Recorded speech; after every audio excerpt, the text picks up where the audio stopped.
Welcome to Decoding Attachment Style. On this podcast, we talk about everything related to the different attachment styles and how you could manage yours, heal yours, and understand the other person's attachment style so that you could build happier, healthier relationships with them and with yourself. And perhaps you just want to set boundaries so that you can walk away and be in a more secure, attached relationship, as well as become securely attached. Now, today I want to continue with the rebound conversation, pick up from the last episode where we talked about rebound and why an avoidant attached person gets into a new relationship as quickly as they sometimes do. Before we continue, I want to apologize for the drilling sound that you might be hearing outside. I am in New York, and we have different sounds at any given time coming from the city. So I'm going to ask you to forgive any if that might be interrupting your concentration on this particular topic. Hopefully, it doesn't. The thing is, you know this story, you've lived it before. If you're listening to this podcast, chances are you're an avoidant attached or an anxious attached. So you know that one relationship that haunts you, the one that you're trying to figure out, what is this really? What is really going on? They pull away because they said they needed space, or they just went ghost mode on you, and that's left you very confused. But then there are the other stories that we hear about where one person panics and they try to hold on tighter. They want to fix the issue so that we could get back on track. And that's generally the anxious attached person. The one who pulls away is generally the avoidant attached person. There are breakups and makeups and endless cycles in this back and forth, the push, pull, the hot, cold between avoidant and anxious attached partners. A lot of you have reached out asking, what relationships are like between two avoidant attached persons. Right on this podcast, you're going to find that topic discussed, or you could go on the website for more of that. And later on, we will talk about that in future episodes. So hit the subscribe button if you haven't done that as yet. So let's get to the topic. Generally, we're in a relationship. Things are going great. And the avoidant attached partner ends the relationship, or we might have ended it. And the next thing you know, we see them on social media. We heard about it through our friends or family members that they're dating someone. And it's only been a week, or it's only been a few weeks. And we're wondering, did they even care? Or how could they have replaced me as quickly as they did? And a big one that generally hurts a lot of us is, was I that easy to forget? We want to stop those thoughts right now, because none of it is true. Their rebound has absolutely nothing to do with you and everything to do with their need to distract themselves from having to deal with something that's incredibly painful. A breakup is never easy for anyone. I know the avoidant attached may seem as though they're not interested or they're indifferent to what's going on. But you want to know that behind closed doors, they are crushed. It is a lot of pain, but they are afraid of how others see them. They don't want to be seen or perceived as weak, as emotionally fragile. So they have learned from a very young age to keep their emotions very well hidden from the rest of the world. And that is why when they're going through a breakup, they may seem to be absolutely okay in public. What you have to know is that behind closed doors, when they are alone, it becomes a lot to bear. That's when they are crying, or in the case that we're talking about and on this topic, distracting themselves. And when they're distracting themselves, it's generally out with friends, partying, And in some cases, they move into another relationship, which is often very difficult for you. So what I'm going to do is we're going to talk a little bit about attachment theory. A lot of you have reached out asking me for refreshers on this. Where did it all start? Who started it? And what the attachment styles are.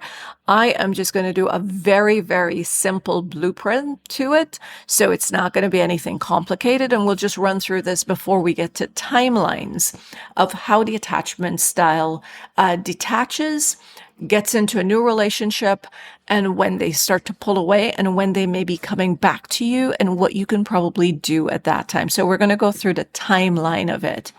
But first, let's go to just a really quick understanding of attachment theory. First of all, it's important to know who started studying attachment theory so that you know that this is not some big bogus thing. Just like people go out there and they study viruses and they see how viruses can affect your body and what vitamins or what you need to take or use to prevent yourself from getting sick from a virus. It's the same thing with mental health.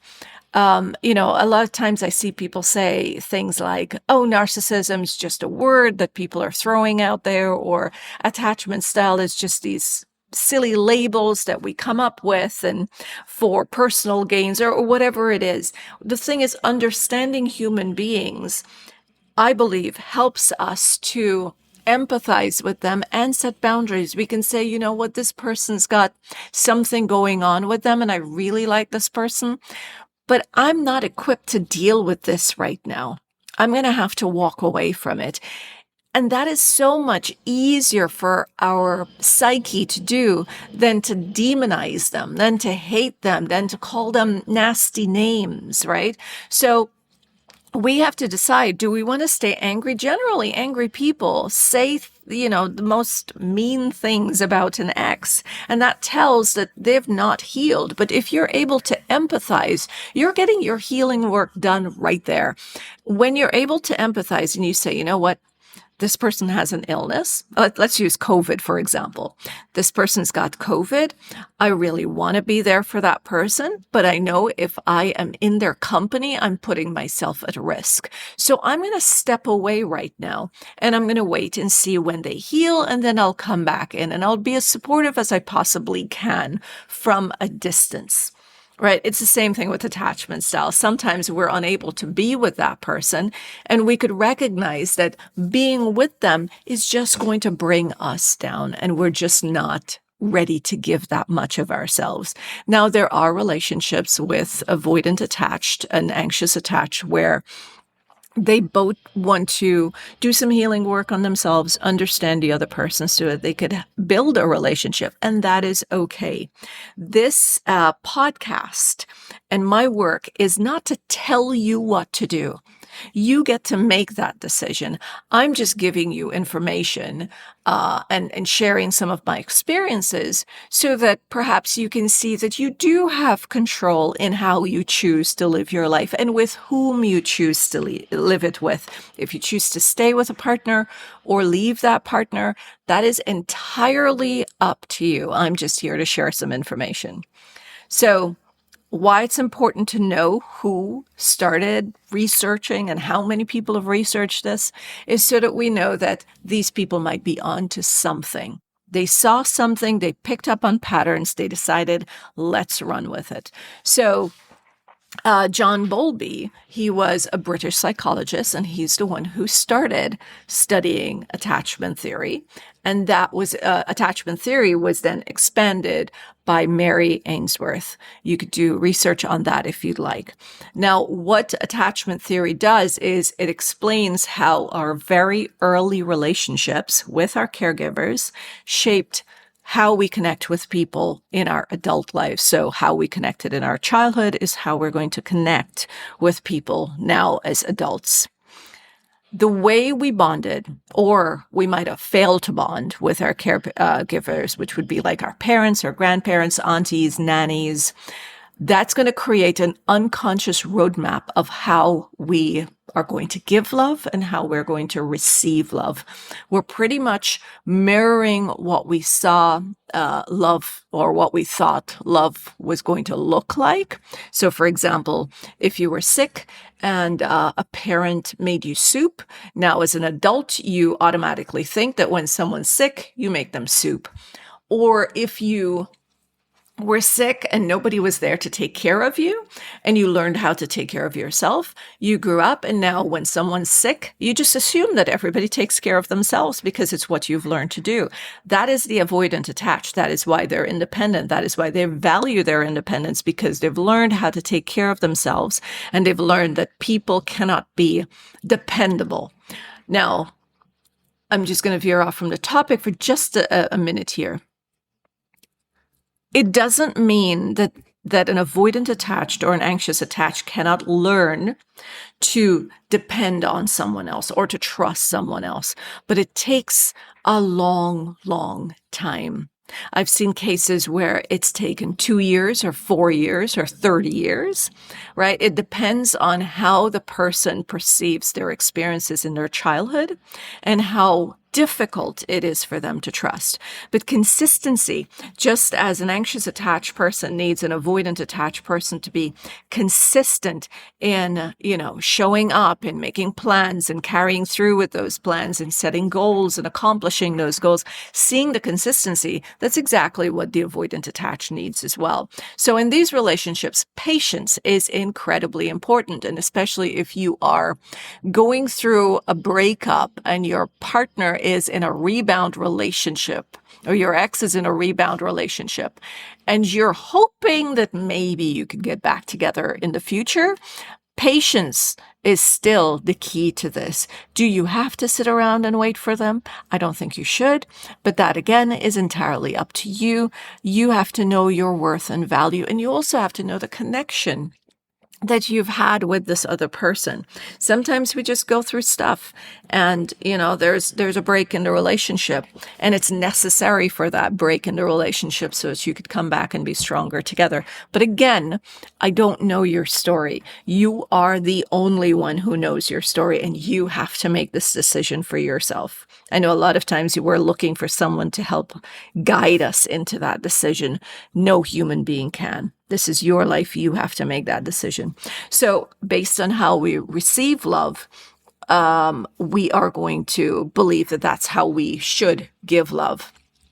And so, just to really make this simpler, let's go into the 4 primary attachment style. Now, a lot of people don't realize this, especially if you're anxious attached or fearful avoidant or dismissive avoidant, but there is a larger bit of the population, a larger percentage of the population that's securely attached. And we ask ourselves, where are they? Well, they're right there, but our brain is not programmed to see them. Our brain is not programmed when we're anxious or avoidant for calm.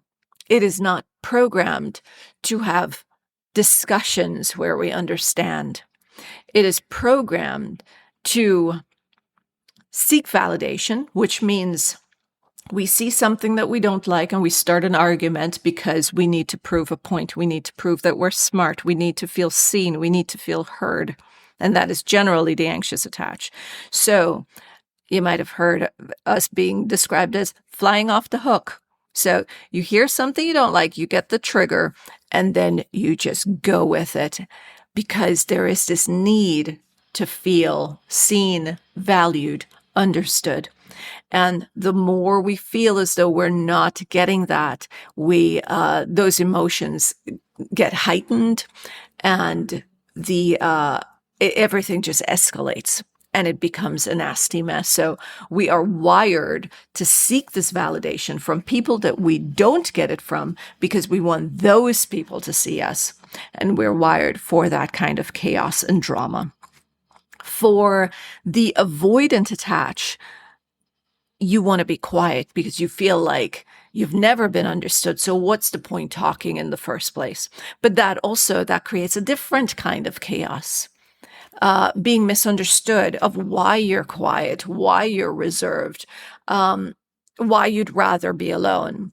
And so that brings in, misunderstanding from a partner who's questioning you. And now you stay in this chaotic situation because you're hoping that they would get it. Now, whereas the secure attached, they'll ask a question calmly, they'll listen carefully, they will understand you, they'll try to understand you, they'll value your opinion. And that's not chaos, it's calm. So it can be perceived by the avoidant or the anxious as, this is just boring. Like, there is just no drama here. What am I doing? Like, if there's no drama, then it doesn't feel like the other person's involved. So you're just not wired for it. And so we miss 50 to 60% of the population, which are secured. Now, you are going to start seeing securely attached persons as soon as you start to fall in love with yourself and you know what your values are, you know what your worth is, and you start to set those boundaries. Because anything that comes in that feels chaotic, you start to say, no, I don't need to understand this anymore. I don't need to argue with it anymore. I'm stepping away because I'm looking for calm. I'm looking for someone I could just have a discussion with. I don't need to do the back and forth anymore. So you can get there. Now, those who are securely attached, they're comfortable allowing someone to get close to them as they are comfortable getting close to someone else. And that is intimacy. We're fine with people getting close to us. We're not afraid that if we give them any information, if we're vulnerable, they're going to use it against us. We know that if they use it against us, that's their problem. We're also close to them coming to us because we know that, you know what, if they choose to leave at any time, if they choose to betray us at any time, it's got nothing to do with us. So nothing's taken personally, and you just relax and you have a great, relationship with the other person. They also value independence, which is like the avoidant attached. And why is that so? Because a securely attached person knows that it is important to have a number of priorities in life. And there are a number of priorities in life. There is work, and you need to be independent to manage your projects at work and reach the goals that you need to. They may have children, so they need to prioritize their children. And so, with all of the things that happens in a secure attached person's life, they value their independence because they know that they need to be an individual, a whole individual first, manage everything that's going on in their lives before they could invite someone else. Mind you, I'm saying they need to be whole before they can invite someone else into their lives. They have control of who they bring into their lives, and they will know that the next person they invite into their circle of everything that they've got going, that person is going to have to add value. And that is why I've often said that, we think that a secure attached person is going to stay in a relationship with an anxious attached. That is not the case. If the anxious attached is someone who needs a lot of validation, the secure attached person will at some point recognize that they cannot help this person to feel secure no matter what they do, and they are going to let go. Okay, so we all want to work towards becoming securely attached. The secure attached person also communicate what they need clearly. There is no read between the line. A lot of times, again, and if you've never heard my podcast or you don't know of my work, I need to say I was an anxious attached for years. So I know how I showed up in relationships. When I look at old emails or text messages, I can see that what I said was not really clear. And even now, with all the healing work, I could still have a conversation with my partner and I'd be like, oh, wait a second, you have no idea why I'm talking about this, because I had a train of thought that happened 5 minutes ago, and now I'm just at the tail end of that thought. But he has no idea what I was thinking about. So I have to catch myself and say, oh, I'm just talking about this, but you have no idea the context of it. And then I have to refresh that. So the brain is just programmed to have its thoughts, and the individual, the anxious attached, just starts talking at any given point, but the other person doesn't understand what is really going on. The thing about a securely attached person is, if you've healed your attachment style, you could catch yourself quicker and say, okay, I need to explain this some more. But a secure attached person already knows how to do that. So at the get-go, they're going to communicate very clearly, and they also do that with care and compassion. It is not, their conversations won't sound like, oh, you never show up for me, you never plan anything with us, and I just don't understand what's going on, I just need some clarity. There will be no attitude. There will be it's just going to sound like, hey, I know we've been making plans and things seem to be falling apart. Do you mind explaining what's going on? It's saying what I'm noticing. They may even say, I sometimes get disappointed because I look forward to these things and I don't like that feeling. And they talk about their feeling, but not about what the other person's doing. And the other person isn't left feeling criticized or judged or attacked. So they can communicate very clearly with care and compassion. Also, instead of panicking and running away, they can stay and work through conflicts. So an anxious attached is going to panic if their partner says, I need some space to think. The anxious attached would want to know, but what's going on? Like, why aren't we talking about this? Why can't you share? What is it? Did I do something? And so it becomes really intense. A secure attached person would say, okay, just get back to me and let's discuss this whenever you can. Now, it doesn't mean that, they're expecting the person to go off for a few weeks or months. They're expecting a call back at least within 24 to 48 hours, but they're not going to try to pin that person down to get an explanation right away. They'll appreciate that people need to process emotions before first deciding how they're going to have a conversation and then come back to the table to discuss. Reason for that is a lot of times when we say things when we're upset, we say the wrong things, and that cannot be changed. So it's always better to take some space, gather your thoughts and your feelings, decide on how you want to have that conversation, and then have the conversation.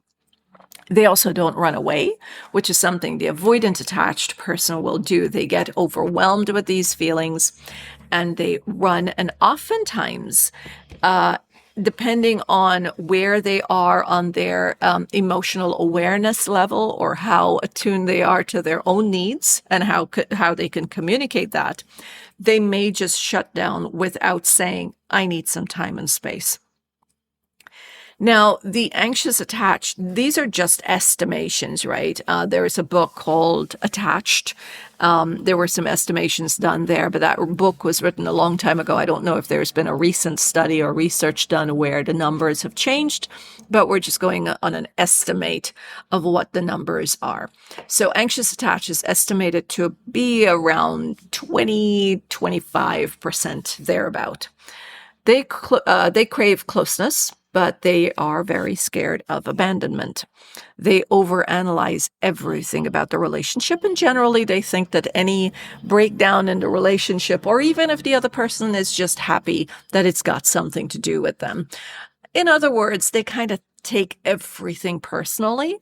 If you've never read the book, The 4 Agreements, strongly recommend that book. You want to become securely attached, follow those 4 agreements. One is to not take anything personally. The other one is to use your words very carefully or impeccably. Don't make assumptions and just do your best. It's a short book, a short read, small book, great book, and keep going back at it. It has been incredibly helpful for me. So the name of the book is, I can't remember, Don Ruiz is the name of the author. The name of the book is The 4 Agreements. And then you could read all of the other books. So for dismissive and fearful avoidant attached persons, they're estimated at about 25%. They're about 25, 29%, thereabout. So the avoidant attached, there are two. There's a dismissive and a fearful avoidant. Dismissive avoidant attached, they value their independence and autonomy over intimacy. They don't believe that they need a relationship, although they feel like having one would be a nice thing and it might have its practical benefits. So they look at having a relationship more, logically. It might be family, peer pressure. Everybody's getting married, so I should find someone and get married. My family says that I need to date or be with someone, so they do that.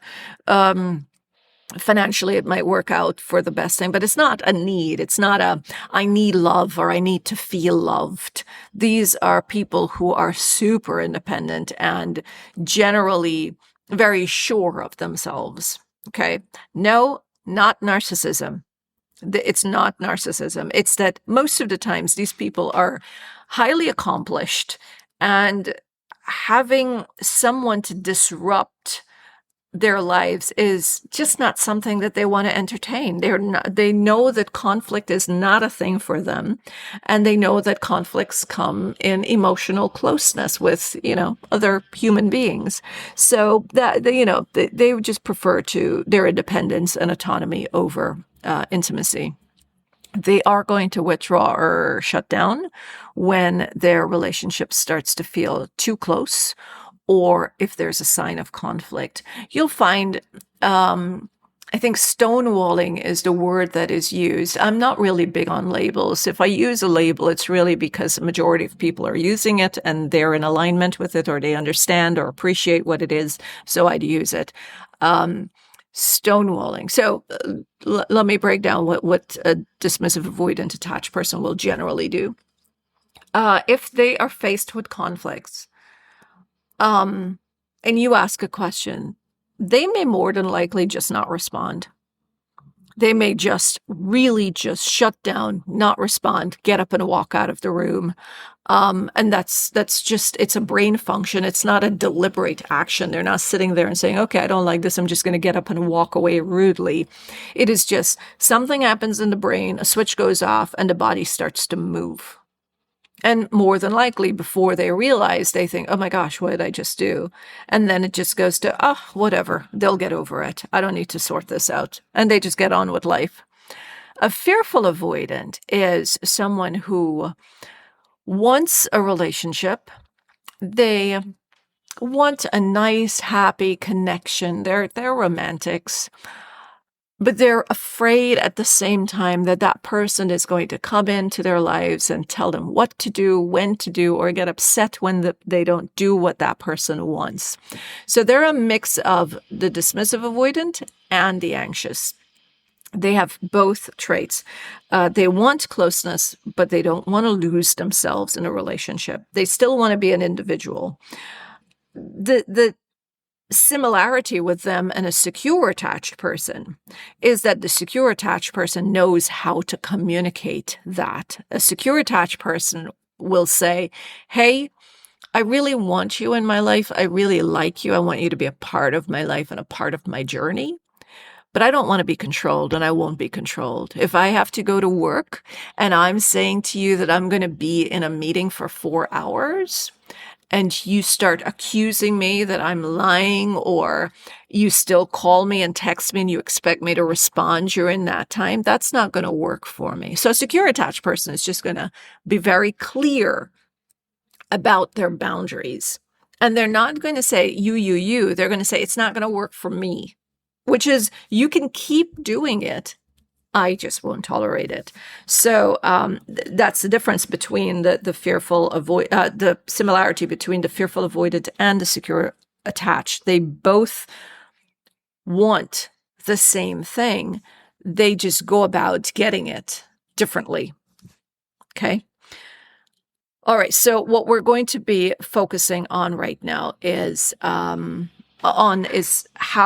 the rebound happens and the timeline. Most people will grieve when they're going through a breakup. They're going to cry, they're going to sulk, they're going to get angry, they're going to scream, they're going to talk to their friends. They process the loss by asking a lot of why questions. Why did this happen to me? What could I have done differently? Why did this person leave me? Why is this person moving on with someone else so soon? But avoidant attached person, they skip the grief. and they put it off for later. So what they do is they get distracted. And it's not because they're heartless. It's because their nervous system is wired to try to avoid emotional pains at any cost. So their way to deal with the pain is to try not to face it for as long as they possibly can. But for the most part, and especially for a fearful, avoidant, attached person, they can only distract themselves for short periods of time. The brain will not allow us to forget stuff, especially if we've built a bond with someone. The brain will not allow us to forget the relationship or the other person for a long period of time. Even if the relationship was a negative one, the brain will want to understand what went wrong. So it needs to process. So we can't distract ourselves forever. And if we think we can, then what we're doing is we're doing temporary distractions, thinking about it a little bit. We need to stay constantly distracted. And if we're constantly distracted, we're going to make the same mistakes again. So for the avoidant attach, if you've not caught the last podcast episode, they suppress their emotions. Most time it's not a deliberate effort, as I've just mentioned. Their brains are just wired to go into that shutdown mode. And it's kind of like an overheated computer when it's overloaded. And this is really just to protect them from the pain. They may start to hunt for a new connection to distract themselves from the pain. And again, it's just an attempt to shut off that pain. I'm repeating that mainly because I see a lot of people post stuff on social media and it demonizes or, I don't know, make the avoidant attached person appear like a robot without any feelings. These are people who hurt a lot. They feel a lot of pain. I've witnessed it. I've seen them break down, but they hide it. They also hide it. I've heard them say, I don't want that person to know that I'm hurt. They're going to take it for granted. They're going to take me for granted. So they keep it to themselves. They also convince themselves that the relationship wasn't that serious. It's a way of rewriting history. And for the most part, they know that they're fooling themselves, but they need to say these things so that they find some sort of comfort in whatever actions they're taking or justify what they're doing. And these are really just some of the reasons why your avoidant attached ex can seem really okay for days or weeks or even months after the breakup, while you are the one who is really devastated. Now, going through that pain, if you're anxious attached or you're secure attached, a breakup is never easy. However, know this, again, not to take away from the validity of what you're feeling, know that you're healing much faster than they are because you're already processing. If you're in pain, it means you're already processing. Now, for the avoidant attached person, rebounds aren't just a distraction, they're a survival mechanism. You processing right now, it's also a survival mechanism. You're both just doing this differently. For the avoidant, the rebound person, they have a purpose. It's not I like you, I just met you, let me get to know you so that I could build a future with you. The rebound person is there to, one of the things, repair the avoidance ego. You see, if the avoidant person was dumped, they need to know that they're still desirable, they're still wanted, they're still liked. If they left a relationship, they need to know that they have someone else at any given time and that they won't be alone forever. It is a big fear of avoidant attached persons to face, the possibility of never finding someone to be with for the rest of their lives, especially for the fearful avoidance. Again, dismissive avoidance, generally okay with being alone. And you'll find that many of them are alone in their older years and they seem very comfortable with it. The rebound is also there to fill a void left by the previous partner. What they do is they think that if I'm with somebody new, I don't have to feel sad. Another thing is that the rebound is there to help them unknowingly, in many cases, meaning unconsciously, take back control as the avoidance starts to think that, you know what, back then when I was with my ex, I had to do what they want. I had to go at their pace. So now I'm going to set the pace. I'm going to take my time. I'm not jumping into a relationship. So I'm going to start all over again and correct the mistakes that I made in my past relationship. The problem is rebounds don't generally work. Before we get into that, let's talk a little bit about timeline. I say they don't generally work, not that they don't work, but we need to do a few things if you're the rebound, right? But let's talk about timeline first. We're going to start with the honeymoon phase, which is about 0 to 2 to 3 months. The avoidant attached person, they're generally excited. We're all excited about this new person we're meeting and how much we're learning about them. And because it's such a nice, airy, light relationship, this person doesn't know that I push and pull. I don't know that they may get clingy and needy. I start to pour my energy into this relationship, and I'm thoughtful and I'm caring, and I set up the meetings and the dates, and I meet with them. And they seem happier. If you're seeing them on social media, they probably appear to be very happy with their new partner. Especially if they're flaunting that new partner, they're posting about that partner. You may wonder, like, yeah, why didn't you post about me? Why are you posting about this person? And you start to feel like you're not good enough, or what you had with them didn't mean anything to them. It is not true, because what's really happening is that their brain is running full on happy brain chemical called dopamine. They love the potential of what can be. They are going to idealize the new person, thinking, this is the one I've been waiting for. And they've done this with you too, right? When you meet someone, you see that everything seems to connect. That person is showing you their best selves. They're patient and they're thoughtful and they're understanding, and they don't get upset if you cancel last minute and all of that. But they don't know what is coming in the future. So let's talk about the 2 to 4 months or 3 to 5 months period. That's when the relationship starts to settle in. So by now, you've been together for a while, and the avoidant attached person starts to realize that they've been distracting themselves with the new person. And they're also neglecting their obligations. So they're running around on this play field and they're having all this fun, but because they're so in need of distracting themselves from the breakup, that they just want to have fun. And what happens is now they're realizing they've neglected their work, they've neglected their family, they've neglected their friends, they've neglected their gym time or hobby.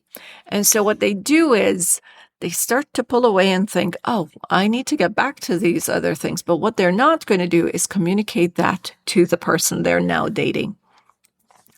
They're going to try to pull away, focus on the other areas of their lives, and hope that their new partner doesn't get upset, because what they're afraid of is if they tell their partner that, look, we've been spending too much time together, I just need a breather, it might hurt the partner's feelings and that person won't like them, the person's going to leave them. And so what they do is just like a slow pull away. But here's where it gets interesting. The anxious attached person is already super hyper vigilant. So any shift in behavior, the anxious attached is going to feel it. They're going to know it. They're going to sense it. And they get scared. They become hyper alert and they get scared. And they ask, hey, I've noticed there's been a shift. What's going on? The avoidant attached now says, oh boy, what is this about? This doesn't feel comfortable. It sounds like I did something wrong. And when they feel that way, initially they may have a conversation, right? And they'll say, okay, I'll try to do better. But then life happens again and they get focused on their work. But this is not what the anxious attached is used to. They've spent the first 2 to 3 months with someone who was always available, always present, always there. So they're not used to the space, and it's very, very uncomfortable for them.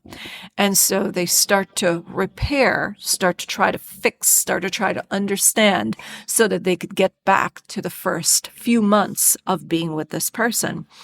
What we really, really want to appreciate and do it very, very soon in all relationships is to know that life happens.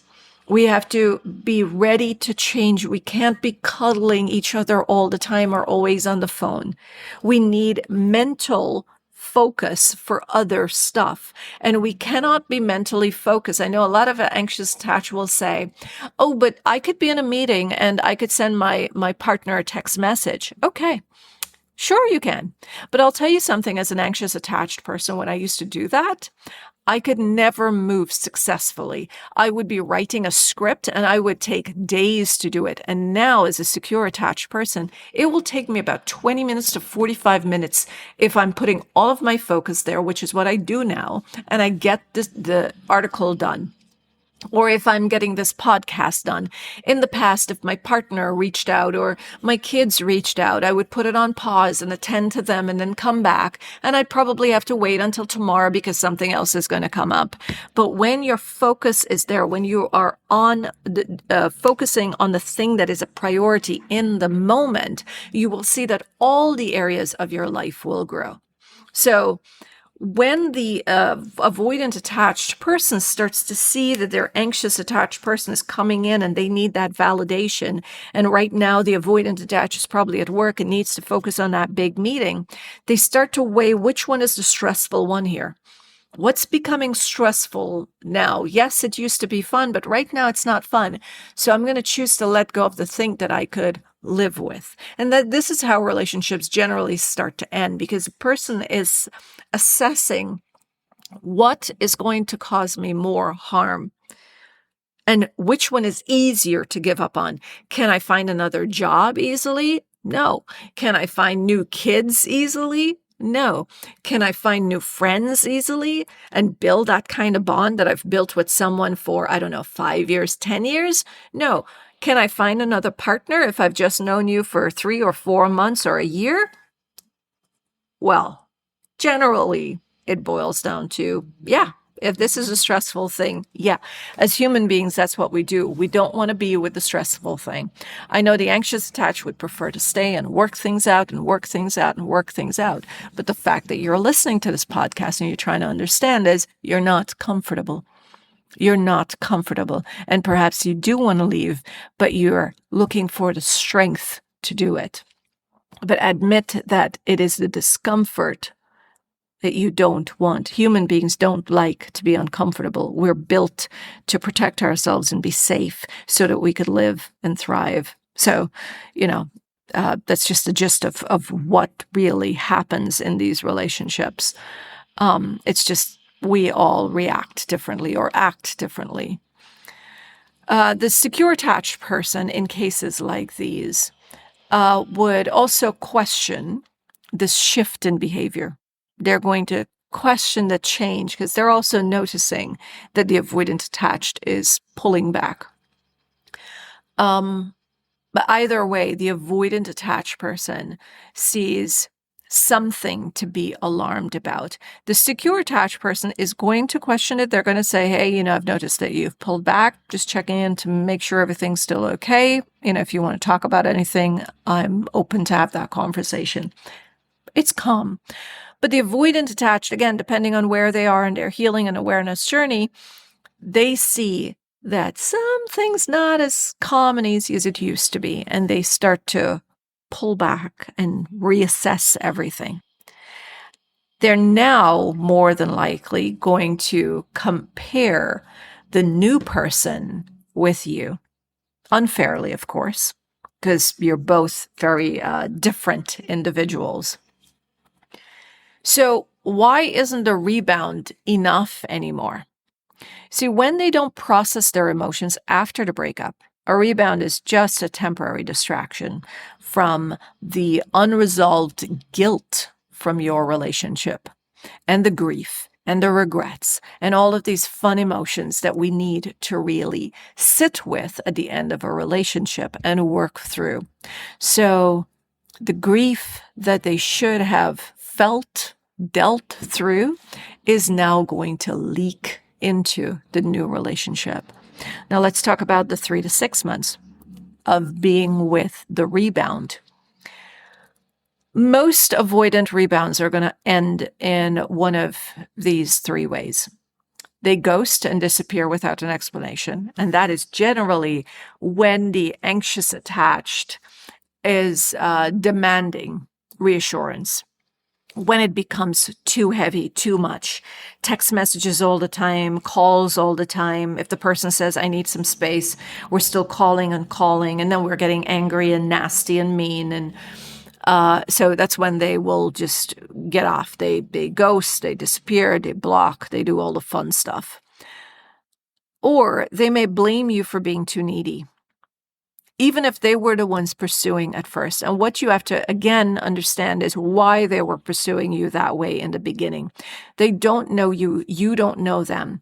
So you're both just pursuing validation. You're chasing the other person, saying, please validate me. Tell me I'm going to be chosen. Tell me I'm not going to be left alone. Tell me I'm loved. Tell me I'm valuable and worthy. That it wasn't fair to be discarded by all the people in my past. So you're chasing the validation. You don't know the person. And they may circle back around this time. They're probably going to circle back to their ex. And this can even last longer.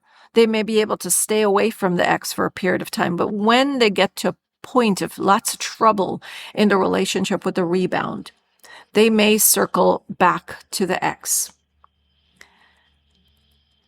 They can also start circling back to the ex if the rebound starts to become a serious relationship where they see that there is a potential to build something serious. Why do they do that? It's because they're afraid. What if I fall for this person and I work on myself and I commit and it's a mistake like I made with my ex and that person leaves me like my ex, or it's got to end like it did with my ex. And that's when they move back to the ex. And that ex becomes a form of distraction. So the ex becomes a rebound now. And it's really not that they want to go back to the ex. Again, they just want to postpone what they're dealing with at that moment. Let's talk about why you're stuck. If you're anxiously attached, you're watching your avoidant ex rebound, and that feels like torture. If you're following them on social media, if you are looking at their stories, if you're listening to what they're doing or not doing through friends and family, you're going to stay stuck. It's going to feel like their happiness is going to feel like a betrayal to you. It's going to make you feel like what you've shared was nothing. And they're probably going to be indifferent to it all, which is going to make you question your worth and wonder, how could you have been so easily forgotten? The truth is, you can't be. And this is why when they send you that hi message, your brain is going to wonder, are they back? Are they trying to work things out with me? And you get excited because you want to be chosen. You want to hear from them. You want to know that they're coming to you and giving up that other person. This is the dynamic that becomes addictive. This is the push and pull. This is where you're now stuck because you're waiting for them to move towards you. And this can be really destructive because their intermittent reinforcement, the hot and cold behavior, creates a chemical addiction in your brain. The less predictable their attention is, the harder you're going to crave it because you know that at some point they're going to reach out. It can look like trauma bonding. Again, I don't like to use the labels. But that being said, let's remember that most avoidant attached persons are not doing these things deliberately. Most of this is unconscious. We all want to be appreciated, be liked. We don't want to be disliked. We don't want to know that we broke up with someone and they just hate us and they're saying the nastiest, meanest things about us. When we're anxious or we're avoidantly attached, we want to be seen in good light. We want to be remembered fondly. What you want to know is that if you are the ex and your avoidant attached returns, it is usually because they are lonely in that time and you are familiar. If they haven't done any self-reflection work and healing work, then chances are they haven't changed. It takes a while for people to realize what needs to be changed and to really commit. Now, if they're coming back, it's going to be on their terms. You're going to notice if you've been involved with this kind of situation where you broke up with someone, they went with someone else, and then they came back, you will see that you can ask to meet up and they're going to decide if they want to meet or not. And then they're the ones to ask you, are you available? But it feels as though they're in control. And that's because they want to move at their pace. They're not sure if they want a full-blown relationship with you or they just need an ego boost, because they will remember how the relationship was, why it happened, and how it ended. And now they have to take that into consideration and now get to know this person that you are all over again. Because they're going to feel as though they didn't really get to know much of you then, or what they already know. They don't want to get back into it. I shared on the last episode how I went through this personal journey with my partner. If you want to if you want to have a relationship with someone or get back with someone, you have to move at your pace, and you have to be very well aware that it's going to take them time to process what their actions have been leading to, which means if you break up with me and you go to someone else and now you want to come back, you have to earn my love. You have to earn my trust. You've got to prove that you deserve a place in my life. And then after I take a while, months, to decide on, okay, do you deserve a little bit of my trust now, a little bit of my love, a little bit of my consideration? I'm going to watch you on how you treat that love and respect and that trust that I'm giving you. That little bit I'm giving you, I'm going to watch how you treat it.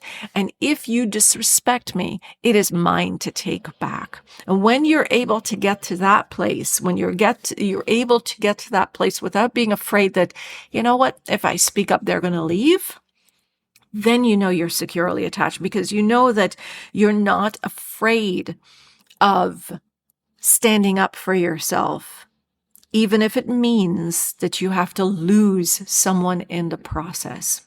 So if you're choosing to give an ex a second chance or third or 10th, wherever you're at, know that this here is going to keep happening unless you decide at what pace the relationship goes. And it's not a game.